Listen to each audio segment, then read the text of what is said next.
காஞ்சிபுரம் வரதராஜ பெருமாள் கோவில் வைணவ திருஸ்தலங்கள்ல மிக முக்கியமான ஸ்தலமா கருதப்படுறது தான் இந்த காஞ்சிபுரம் வரதராஜ பெருமாள் கோவில். இந்த திருக்கோவில் பற்றிய ஒரு சிறு தொகுப்பையும் இந்த கோவில்ல நடைபெறக்கூடிய ஒரு மிக முக்கியமான நிகழ்வான கொடியேற்றம் பற்றியும் இந்த காணொலியில பார்க்கலாம்.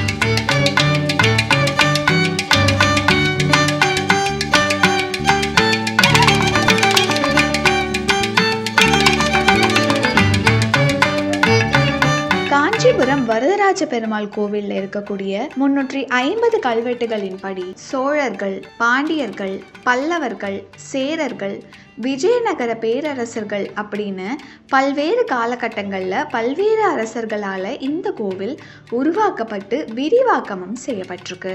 1053ஆம் ஆண்டு சோழர்களால் இந்த கோவில் புனரமைக்கப்பட்டிருக்கு. அதன் பிறகு 14ஆம் நூற்றாண்டில் வந்த சோழ மன்னர்களால் இந்த கோவில் கோபுரம் எழுப்பப்பட்டிருக்கு. பிரிட்டிஷ் காலகட்டத்தில் இந்த கோவிலுக்கு நன்கொடையாக வழங்கப்பட்ட விலை மதிப்பு மிக்க ஆரம் ஆண்டுதோறும் கருட சேவை போது மட்டும் சுவாமிக்கு அணிவிக்கப்படுது.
சின்ன காஞ்சிபுரத்தில் அமைந்திருக்கக்கூடிய வரதராஜ பெருமாள் கோவில் 23 ஏக்கர் பரப்பளவில் அமைக்கப்பட்டிருக்கு.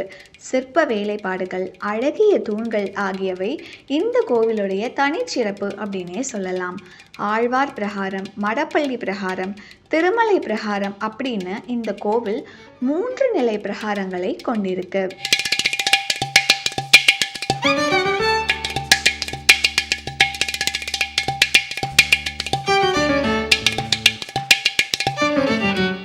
இந்த கோவில்ல 32 சன்னதிகள், 19 விமானங்கள், 389 தூண்களை கொண்ட மண்டபங்கள் அமைக்கப்பட்டிருக்கு. இந்த கோவிலுடைய பிரதான குலத்திற்கு ஆனந்த தீர்த்தம் அப்படின்னு பெயர் சூட்டப்பட்டிருக்கு. இந்த கோவில்ல இருக்கக்கூடிய 96 தூண்கள்ல ராமாயணம் மற்றும் மகாபாரத சிற்பங்கள் செதுக்கப்பட்டிருக்கு.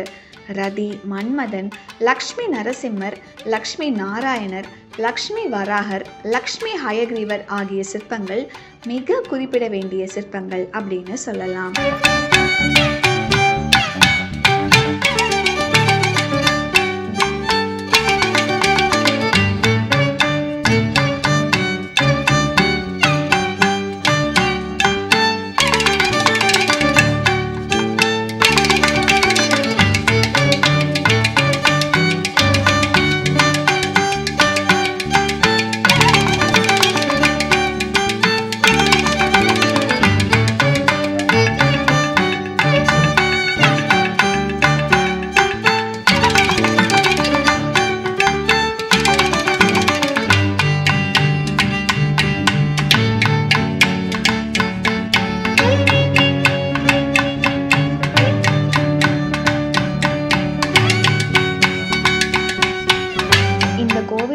பிரதான ராஜகோபுரம் மேற்கு நோக்கியபடி 130 அடி உயரத்துல அமைக்கப்பட்டிருக்கு.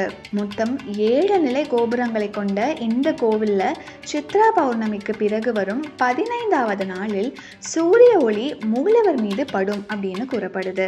கோவிலுடைய கிழக்கு கோபுரம் பிரதான கோபுரத்தை விட பெரிதாக அமைக்கப்பட்டிருக்கு. இந்த கோவில்ல இருக்கக்கூடிய 100 கால் மண்டபத்தின் 4 மூலைகளிலும் அமைந்துள்ள மிகப்பெரிய தொங்கும் கற்சங்கிலி இந்த கோவிலுடைய மற்றொரு தனி சிறப்பு அப்படின்னு சொல்லலாம். இது விஜயநகர கட்டிடக்கலைக்கு சான்றாக அமைக்கப்பட்டிருக்கு.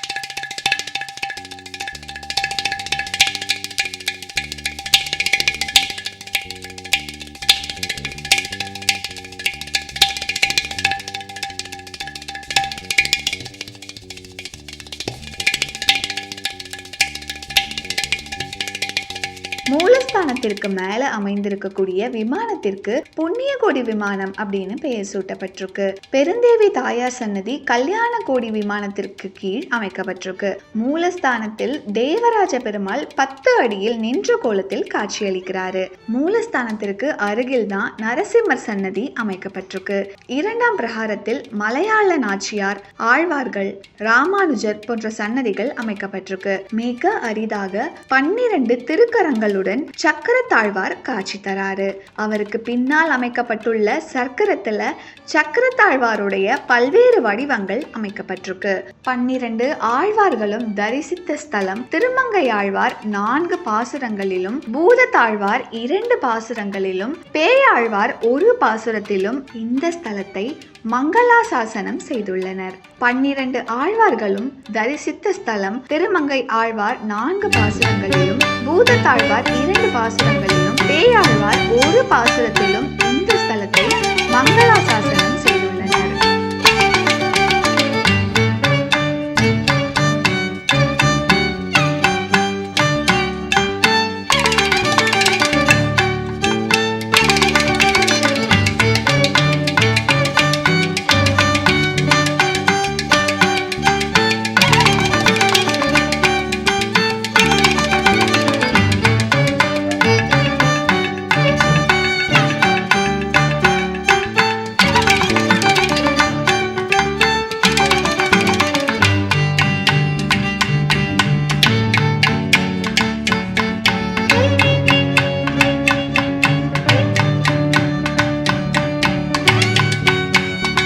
காஞ்சிபுரம் வரதராஜ பெருமாள் கோவிலுடைய கொடியேற்றம் பத்தி பார்க்கலாம். காஞ்சிபுரம் வரதராஜ பெருமாள் கோவிலில் கொடியேற்றம் என்பது பிரம்மோற்சவத்தின் முக்கியமான நிகழ்வுல ஒன்று அப்படின்னு சொல்லலாம். இது ஆண்டுதோறும் நடைபெறக்கூடிய ஒரு திருவிழா அப்படின்னுமே சொல்லலாம். இந்த திருவிழாவின் போது பெருமாள் கோவிலின் கொடிமரத்தில் புனித கொடி ஏற்றப்படுது.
காஞ்சிபுரம் வரதராஜ பெருமாள் கோவில்ல பிரம்மோற்சவம் பொதுவாக 10 நாள் நடைபெறும்.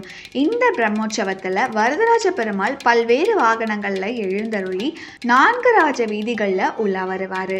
இந்த திருவிழால ஏராளமான பக்தர்கள் கலந்து கொண்டு பெருமாளை தரிசனமும் செய்வாங்க. கொடியேற்றத்தின் போது வேத மந்திரங்கள் முழங்க, வாத்தியங்கள் இசைக்க சிறப்பு பூஜைகள் செய்யப்படுது. இந்த நிகழ்வை காண பக்தர்கள் அதிகாலையில இருந்தே கோவில்ல கூட ஆரம்பிச்சிருவாங்க. காஞ்சிபுரம் வரதராஜ பெருமாள் கோவிலுடைய பிரம்மோற்சவம் ஆன்மீக ரீதியாகவும் கலாச்சார ரீதியாகவும் மிகவும் முக்கியமான ஒரு நிகழ்வு அப்படின்னு சொல்லலாம்.